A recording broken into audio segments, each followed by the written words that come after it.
Hey, what's up guys? So in this video, we will see how to enable dual apps on the Oppo A5x. Now to do that, first of all, just open settings, then tap on apps.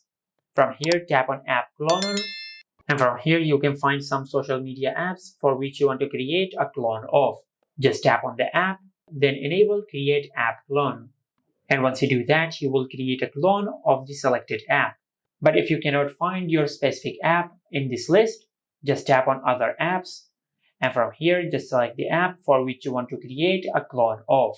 For an example, I will select this app, then enable this toggle. Now, as you can see, we have successfully created a clone of this selected app.